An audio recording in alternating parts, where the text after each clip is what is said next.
بندہ نذیر ہے میں طالب علم تھا، پشاور حدیقۃ الدم میں پڑھتا تھا. ہمارے شیخ تھے حضرت مولانا عبدالرحیم چترالی سے اور بڑا نام تھا، بڑا مقام تھا. وہ ایک علمی حیثیت اور ان کا تھا اور بہت بڑا روب، ایک دبدبہ تھا. جب ان کی کلاس میں بیٹھے ہوتے تھے بڑے بڑے لوگ آتے تھے، ایسے بڑے لوگ کہ میں آپ کو کیا بتاؤں.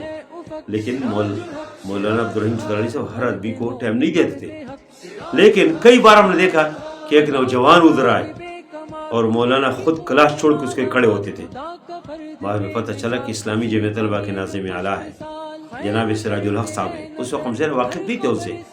ایک دن شیخ صاحب سے پوچھنا ہم چاہ رہے تھے، لیکن خود شیخ صاحب نے کہا کہ آپ کو پتہ ہے کس نوجوان کے لیے میں کیوں کھڑا ہوتا ہوں. اور پھر شیخ صاحب نے کہا کہ بہت نیک نوجوان ہے، بہت پاک سیرت اور خوبصورت نوجوان ہے، اور کہا اسلامی انقلاب کے داعی ہے، دین کے داعی ہے. اس وقت سے مڑتا ہوں. اور واقعی اس وقت سے پھر ہم نے جہاں جہاں جناب سراج الحق صاحب کو دیکھا، ماشاءاللہ جتنے دن کے لیے فکر مند رہتے ہیں، جتنے سادگی کے ساتھ زندگی گزارتے ہیں، وہ ایک مثال ہے.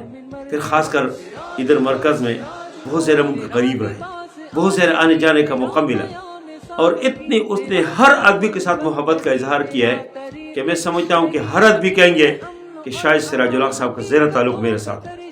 ہم نے کبھی بھی اس سے کسی حوالے سے ملنے کی خواہش ظاہر کیا ہو کہ اس سے نہیں کہا کہ میں مصروف ہوں. میرے گھر ایک بار گیر کے میدان کے کچھ لوگ آئے. اس نے کہا کہ میرے بھائی جو ہے دبئی میں کس نے قتل کیا، اور 17,000 یا 20,000 درہم بھی ان کے پاس ہے، وہ بھی لوگوں نے وہ کیا. مجھے کہا سراج الحق صاحب سے مجھے ملا. اس وقت میں نے رابطہ کیا. سراج الحق صاحب اس وقت جمعے کا دن تھا اور جلدی میں تھے، جا رہے تھے آگے شیخ غفور کی جگہ ان کا پروگرام تھا، لیکن ہماری وجہ سے وہ روکے. ہم گئے، ہماری بات سنی، اس مہمان کی بات سنی، اور پھر ان سے کاغذات دیے. اس وقت عبدالغفار عزیز مرحوم زندہ تھے. فوراً ان سے رابطہ کیا کہ ان کا مسئلہ سفارت کے ساتھ جو ہے اس کو ڈسکس کرو اور اس مسئلے کو حل نکالو.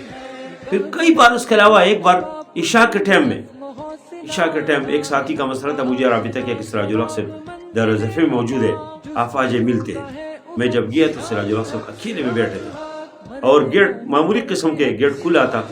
تو ادھر سے ہمیں خود دیکھ لیا، اٹھ کے آ گئے اور پوچھا کیا مسئلہ ہے، اور پھر ہمیں بٹھایا اور پوری طرح سے بات سنی، ہماری بات سنی.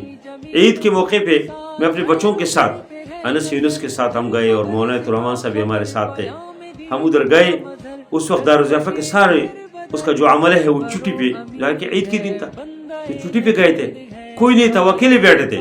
جب ادھر گئے ان نے اتنی محبت سے ہمارے سامنے پیش آئے، اور اس وقت فون اٹھایا، گھر فون کیا اپنے بیٹے کو اعجاز الحق کو کہ گھر سے شربت بنائے، کچھ بنا کے لاؤ، اور کہا بہت بڑے مہمان آئے، بہت بڑے علماء ہیں. ہمیں شرمندگی ہو گئی کہ سراج الحق صاحب خود اپنے گھر فون کرتے ہیں اور ہمارا نام لیتے ہیں کہ اتنی بڑی، حالانکہ ہمیں تو پتہ ہے کہ ہمارے کیا مقام ہے، کیا حیثیت ہے.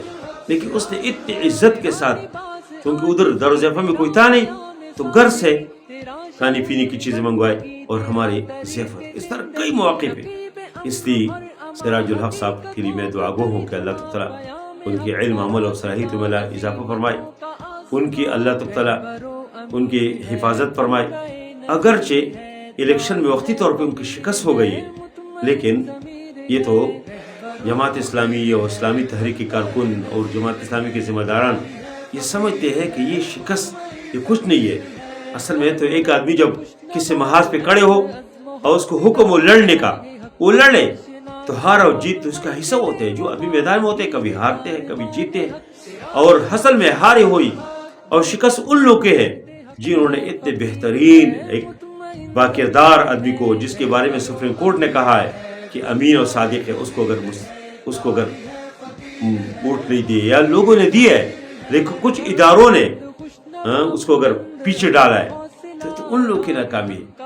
اور مولانا مودودی رحمہ اللہ کے زمانے میں ایک بار الیکشن میں اس طرح کا ماحول بن گیا تو مولانا مودودی نے فرمایا کہ دیکھو ہمیں حق دے، اور سچ نے شکست نہیں دی، ہمیں جھوٹ اور فریب اور دھوکے نے شکست دی.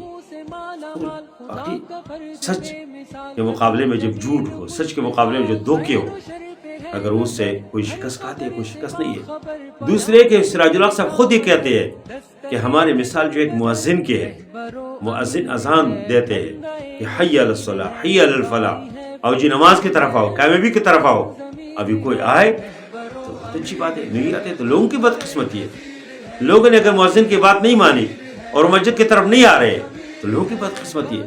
اور ایک مشہور مثال ہے مولانا مودودی رحمہ اللہ نے جو مثال دیا کہ ہماری مثال تو اس دیہڑی دار کے ہے، اس مزدور کی ہے جو کسی بلڈنگ میں مزدوری کرتے، ان کا کام تو دیہڑی سے ہے۔ یہ بلڈنگ مکمل ہو جاتے کہ نہیں ہوتے، یہ کب مکمل ہوتے، اس سے مزدور کا کام نہیں ہے۔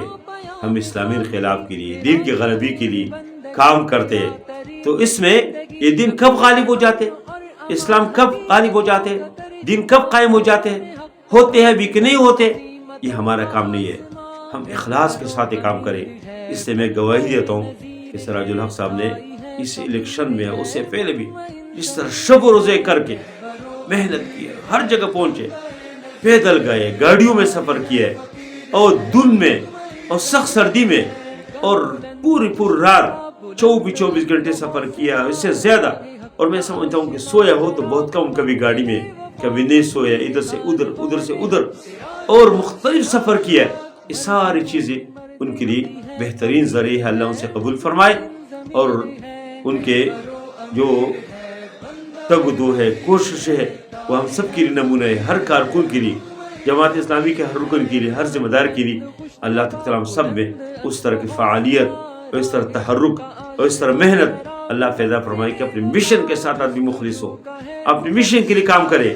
آگے کامیابی اور ناکامی، سیٹ ملتے ہیں نہیں ملتے، دنیا میں کوئی اجر اور کوئی تفقی ملتے ہیں نہیں، اصل تو آخرت ہے۔ آخرت میں انشاءاللہ اللہ اس کے اجر عطا فرمائیں گے۔ مثال ہنسی جمیل خوشخصال خیر و شر پہ ہے نظر، ہر خبر